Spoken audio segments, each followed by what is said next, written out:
Morning, welcome back to the channel. It's Thursday morning today. I hope you're all well. I'm just south Edinburgh this morning. This customer phoned me yesterday. He was just checking his machine over. He's not long had it, and he's away up north to a job with it, and he's just put a tilting bucket on, and the tilting bucket won't work. Well, it does work, but it doesn't work either. So I'll show you over the phone how I diagnosed it, and proof will be in the pudding whether or not I've got it right. So as you can see, we've got the tilting bucket on. I'll just fire the machine up. First question was, how do you make a tilting bucket work? So for anybody wanting to know how I make a tilting bucket or a two-way attachment work or a one-way attachment, on the 140-5s and on the -7s and on the -3s, all 14 ton and above, you've got this jog wheel assembly, we call it here. You've got the work button here, so you'll press that button, and on the screen there we've got the different work modes. So I'll keep it up there. We've got two-way, one-way, heavy lifting and dig mode. So we got him into the two-way work mode, and that changes the icon down here to the pair of scissors, the litres per minute that you've got it set at, and a picture of the foot pedal with a lock. So when it's got the picture of the foot pedal with a lock, that means the foot pedal is locked and you work the machine off the thumb wheel. So with that all set up for him, he phoned me back and he says it's still not working. So as you can see, I've got the pilot lever up and I've got no thumb control. So then I got him to get into the service menu, which I'll do just now. Go to monitoring, vehicle analog, and if we scroll down here we can see the right hand thumb wheel voltage. So by seeing this voltage on the screen here, you can see it's at 2,500 millivolts or 2.5 volts, which means that the thumb wheel is set in a neutral position. If I scroll this thumb wheel to the left, you can see that voltage drops down to 1 volt, and if I scroll the thumb wheel to the right, you can see it goes to 4 volts. So I know that the EPOS, which is behind the seat, is seeing the input from the thumb wheel. So I know that that thumb wheel is good. Now if we scroll down to the next page, we can see two-way PV open, two-way PV closed. So if you imagine, instead of having a tilting bucket, you've got a grab on. PV open is the grab opening, PV closed is the grab closed. So we know that the EPOS is seeing the thumb wheel, but is it outputting a current down to the EPPR valve, which is below your feet, which changes the electric current into a pilot signal. So if I scroll all the way to the left, we can see that the EPOS is outputting 654 milliamps to the solenoid under the floor plate, and if I scroll all the way to the left, I can see that it's a similar value to the other solenoid. So I know electrically this machine should be fit to go, but the valves underneath the cab are probably stuck, and I said to the customer, could probably come up and sort of clean it up and free it up and get it going. But he says, can you just fit a new valve? Then I know it's right and I'm not going to have any surprises one day. Suits me. Absolutely no bother at all. It's no real hardship to remove, strip and clean it, or just remove and replace it. So that's what we're going to do, and hopefully that is going to get this tilting bucket working for him. Also as well, I'll just add, I did get him to go into the dash and change the setting from the thumb wheel to the foot pedal, and the foot pedal does actually work the bucket. So I know the bucket's okay, and I know the lines going down to the bucket are okay. That's just another side note I'll add. So because I'm going to be working on the pilot system, first thing I'm going to do is turn the ignition on, raise the pilot lever and just wobble the controls and just make sure there's no residual pressure stored in the system. Then I'm going to go up to the tank, because I've got a tank line that goes to this valve. I'm just going to release the pressure in the tank, and so I'm going to try and push as much hydraulic oil through the lines and I shouldn't lose too much oil, hopefully.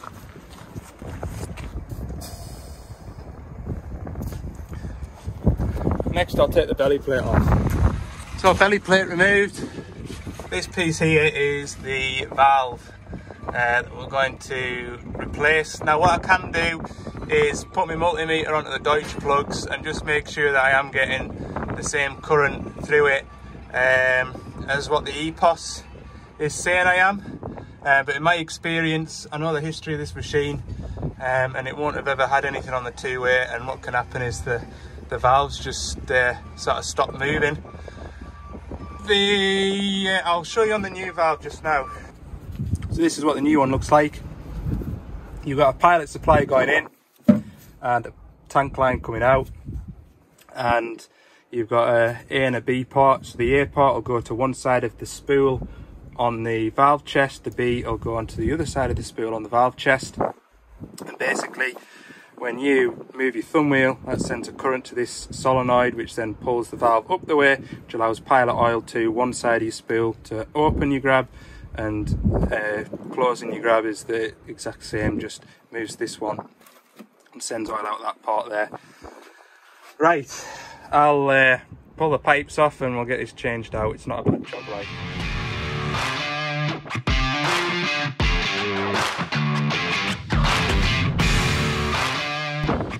So I've got the new valve on, and I'm pleased I came back under here to show you because I forgot to plug the bit of loom in. Where's the plug's gone? Where's the plug's gone? Oh, they're here. They're here. Right, I'll plug these in, we'll go up top and we'll try it. Okay.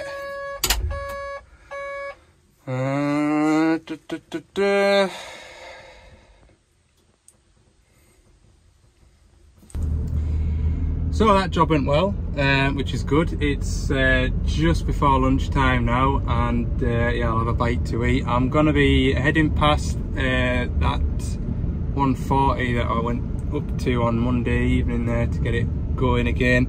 I'm gonna call into that for some more bits and pieces off it. But on the way back from there, I've got a 27 with a slight oil leak that we're gonna get cured. So I'll just join you at that one and I'll fill you in if there's anything to report on that 140. I think it's probably good because I mean I'm sick of the sight of it. I can imagine you lot will be too.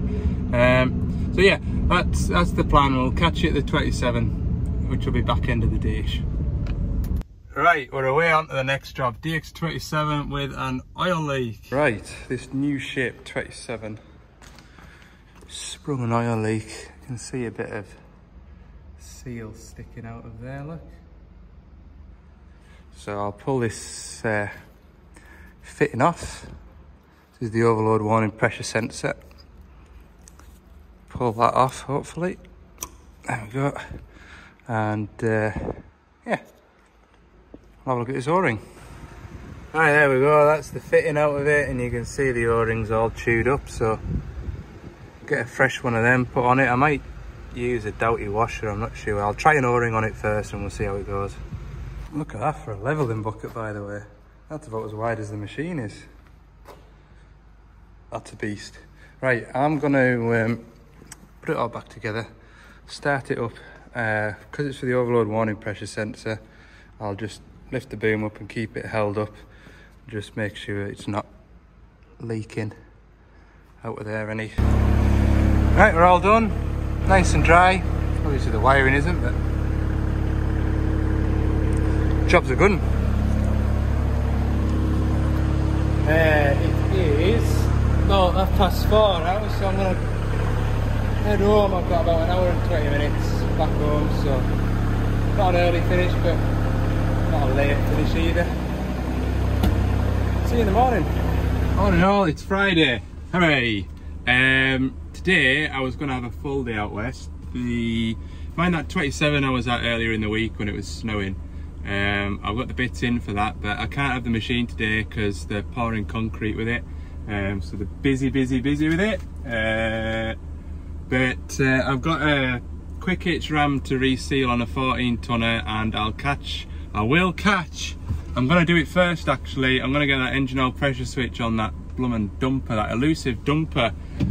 Hopefully the gates won't be locked. I'll go there first thing and get that one cleared off the list of jobs to do. I should get back through to Carlisle for, hopefully if the ram comes apart nice and easy, I should get back through to Carlisle for sort of mid-afternoon. There's a 5.5 tonner to PDI, so I'll make a start on that and I can finish that off on Monday morning, and that gets a few jobs cleared out from under my feet. Time to point the van out west, and hopefully we don't see any goats wandering the streets. There he is, sports fans, the elusive 9-ton dumper. Right, I'm going to change that oil pressure switch out and then I can head on to my next job. I'll just be 5 minutes at this, so I'll just leave the phone in the van, get this one knocked off the list and head on. So I'll catch you at my quick hitch ram resealed jobby. Okay.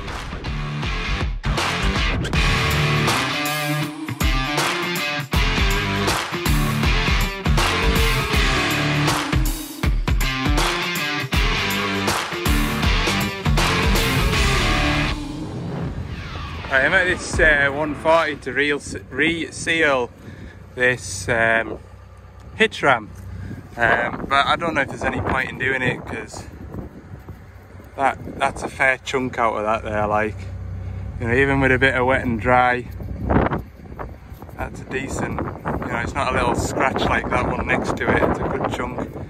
It'll just eat the seals up, the new seals. I'll have a word with the customer and just see what he wants us to do. If he wants us to fire seals in it, then I will. But my advice would be to get a new rod for that. No, I can't get all of them, but while I've been trying, I've pulled this spring assembly off here. This rod was bent, so I've straightened that up a bit. I've moved these roll pins in here that lock that on, because my idea was to just pull this jaw out and keep the rest of the ram on the machine, and just obviously when I've got this jaw out I can just put my Stilsons on and wind the end off and not have to strip all this down, ideally, is what I was thinking. But it's going to need a new ram, I'm going to need all this off as well, like, so job for another day. Guarantee it'll be absolutely chucking it down if I come back here. Right, I'm going to pack up, head back through to Carlisle. There's a 5.5 ton digger to PDI. I'm going to get that done. So, finish the day with one of the jobs that I absolutely love doing. PDI in a new machine. This is a DX50Z, brand spanking new. This machine needs a green seat belt and a hydraulic quick hitch.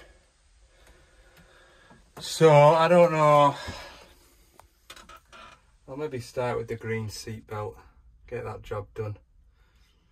I hate doing green seat belts. I don't enjoy it, like, just stripping all the cab out just to run 2 wires up out the roof. Doesn't suit us, like, it doesn't. But anyway, those two over there, they were done up at HQ. So I've had a quick nosy over them, see how they've done it, just so there's a bit of continuity. So yeah, I've got a bit of a shopping list in my head. I'll go into the stores now and grab some bits. It's 14 degrees outside. You'll never believe it was 2 degrees and snowing a day and a half ago. Mad, isn't it? But yeah, it's quite humid in this cab. I'm going to open this side window. Look how far that side window opens. Yeah, I tell you what, I've tracked this machine around from the front as well. This is on display at the front, and it was a nice journey.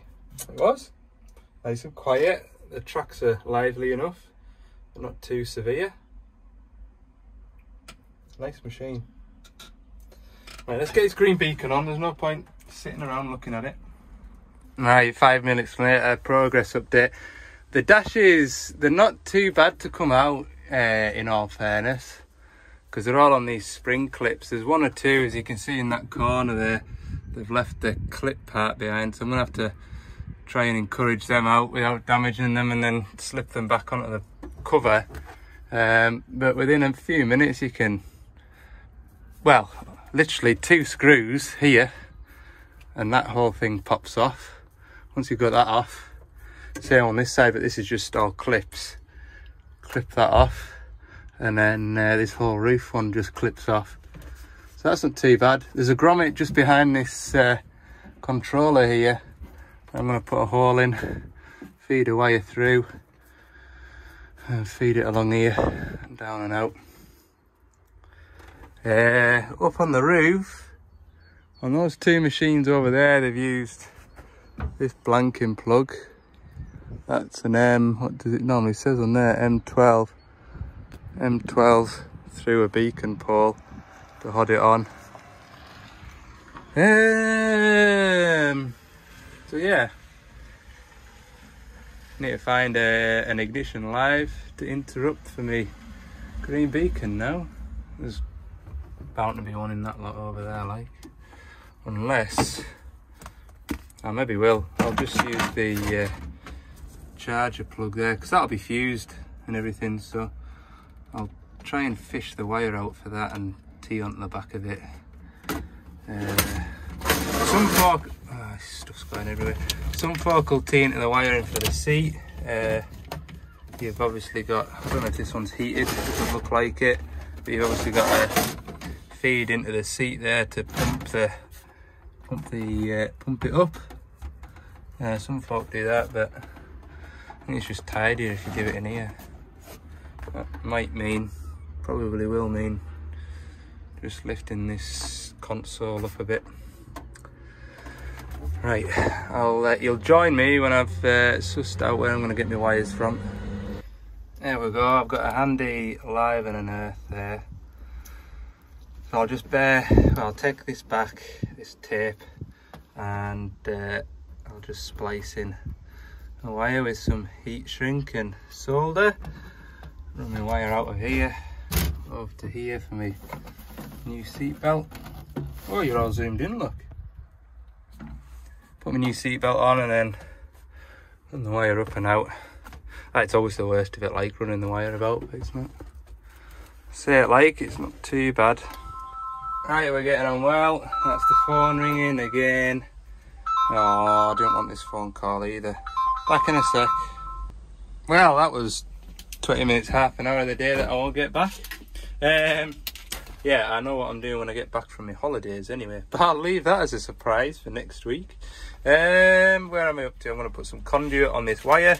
I'm going to change that seat belt over for the clicker type with the switch in it, and then I'm going to put my beacon bracket up here somewhere. I can't decide. I think it'll look better with the beacon bracket coming off this, because where's that 27 still here?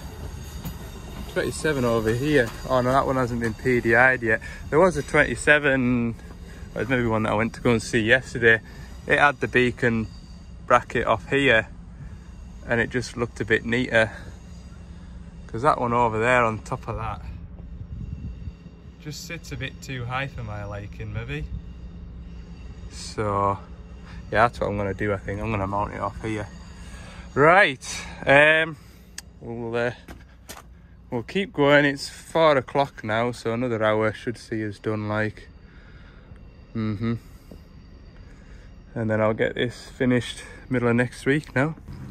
Well, I'm pleased to check that before I put my plug on the end of here. This is the electric seat belt, and they've changed the colour of the wires. Now my instinct was to go for red and blue, but in actual fact, with the seat belt clicked in,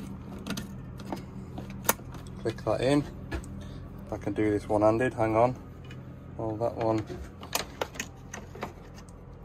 onto there. Try and put you there. That's got continuity. Blue and black for the Securon. Must remember that. I would have gone for red and blue, like. That would have been my instinct. Right, put that on.